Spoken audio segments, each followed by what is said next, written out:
గౌరవ కేంద్ర ఆర్థిక శాఖ మంత్రివర్యులు ఇవాళ రికార్డు 7వ బడ్జెట్ ప్రవేశపెడుతున్న సందర్భంగా తెలుగువారి కోడలు కాబట్టి ముఖ్యంగా మన రాష్ట్రంతో కూడా పరిచయము సంబంధము వారికి ఇక్కడే స్థిర నివాసం కూడా ఉంది కాబట్టి ఈ బడ్జెట్లోనైనా మనకు న్యాయం చేస్తారేమో ఈ బడ్జెట్లోనైనా తెలంగాణ పారిశ్రామిక రంగానికి తెలంగాణలోని పేదలకు తెలంగాణలోని ఇన్ఫ్రాస్ట్రక్చర్కి పెద్దపీట వేస్తారేమని చెప్పి మేము ఆశించినాం.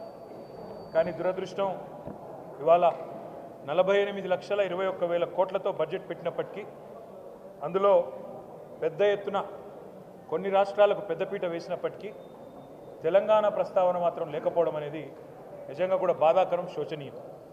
తెలంగాణలో 4 బీజేపీ ఎంపీలు గతంలో ఉంటే ఇవాళ తెలంగాణ ప్రజలు ఆ సంఖ్యను రెట్టింపు చేసినారు, 8 మందిని గెలిపించారు.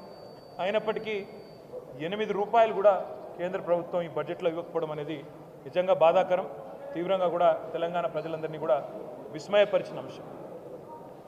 బడ్జెట్ చూస్తూ ఉంటే ఇప్పటిదాకా నేను కామెంటరీ కూడా వింటూ ఉన్నాను.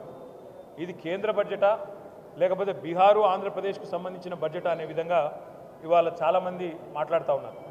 మాకేమీ ఆంధ్రప్రదేశ్కి ఇచ్చినందుకు బాధ లేదు. సాటి తెలుగు రాష్ట్రం తప్పకుండా వారు బాగుండాలి, మంచిగా ఉండాలని కోరుకుంటోళ్ళం తప్ప వారికి నష్టం జరిగితే మేము కూడా బాధపడతాం. కానీ ఆంధ్రతో పాటు ఆంధ్రాకు ఇచ్చినట్టుగానే మీరు ఆంధ్రప్రదేశ్ పేరు చెప్పిన ప్రతిసారి ఏమన్నారు కేంద్ర మంత్రి గారు? ఆంధ్రప్రదేశ్ పునర్విభజన చట్టం అని మాట్లాడింది. కానీ ఆంధ్రప్రదేశ్ పునర్విభజన అంటేనే 2 రాష్ట్రాలకు సంబంధించిన ప్రయోజనాలు ఆ చట్టంలో ఉన్నాయి. కానీ మొత్తం స్పీచ్ కాపీలో ఎక్కడ కూడా కనీసం తెలంగాణ అన్న పదం కూడా మంత్రి గారు మాట్లాడకపోవడం బాధాకరం. సరే, ఆంధ్రప్రదేశ్కి బ్రహ్మాండంగా డబ్బులు ఇచ్చారు. అమరావతికి 15,000 కోట్లు, తర్వాత భవిష్యత్తులో ఇంకా అవసరంగా అయితే ఎక్కువ డబ్బులు ఇస్తామన్నారు. అదేవిధంగా పోలవరం నిర్మాణానికి సంపూర్ణ సహాయం చేస్తామన్నారు. అదే మాదిరిగా ఆంధ్రప్రదేశ్లో మరి పారిశ్రామిక అభివృద్ధికి ప్రత్యేక సహకారం ఇస్తామన్నారు. వైజాగ్ చెన్నై ఇండస్ట్రియల్ కారిడార్స్ పెడతామన్నారు. అదేవిధంగా కొప్పర్తి ఓర్వకల్లు ఇండస్ట్రియల్ జోన్స్కి అక్కడ ఎలక్ట్రిసిటీ, వాటరు, రోడ్స్, హైవేలకు ప్రత్యేక నిధులు అన్నారు. వైజాగ్ చెన్నై కారిడార్కి కూడా డబ్బులు, అదేవిధంగా బెంగళూరు కూడా హైదరాబాద్ టు బెంగళూరు కారిడార్ కూడా డబ్బులు ఇస్తున్నామన్నారు. అదేవిధంగా ఆంధ్రప్రదేశ్లోని వెనుకబడ్డ ప్రాంతాలకు ప్రత్యేక ప్యాకేజీ అన్నారు. రాయలసీమ, ప్రకాశం, ఉత్తరాంధ్ర జిల్లాలకు ప్రత్యేక ప్యాకేజీ అన్నారు. మాకు ఆంధ్రప్రదేశ్కి ఇచ్చిన దాని మీద దుగ్ధ లేదు, బాధ లేదు, అసూయ లేదు.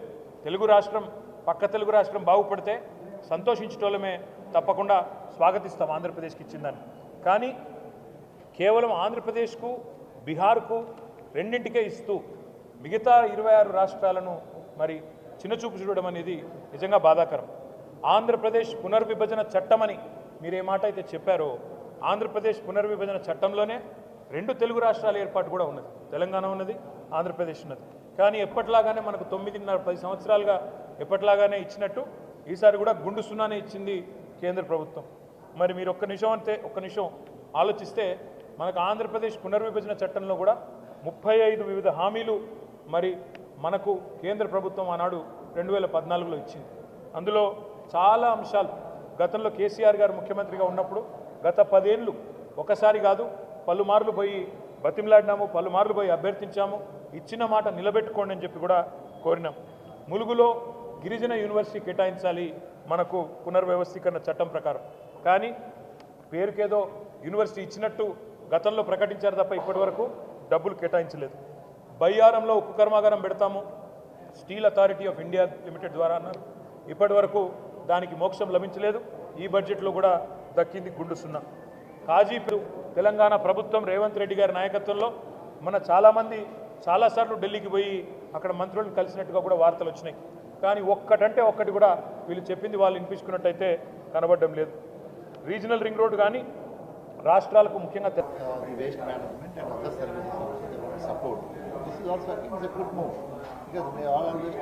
కూడా పెద్ద మొత్తంలో అయితే ఇచ్చింది ఏం లేదు.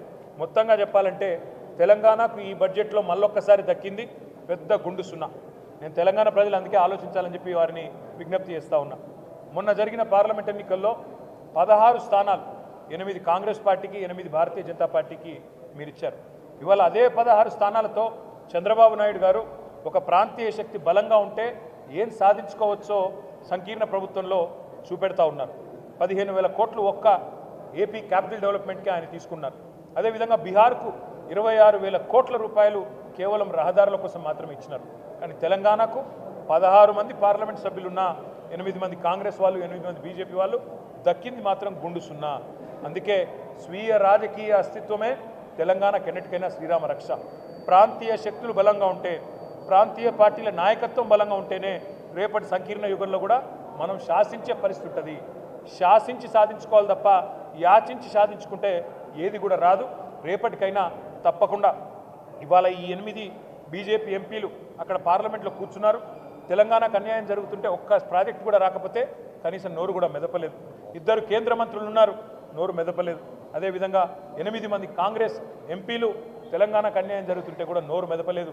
అదే ఈరోజు అక్కడ గులాబీ కండువాలు కప్పుకున్న బీఆర్ఎస్ సైనికులు అక్కడుంటే ఇవాళ పార్లమెంట్లో ఎట్లా ఉండేదో పరిస్థితి ఒక్కసారి ఆలోచించాలని చెప్పి నేను కోరుతా ఉన్నా.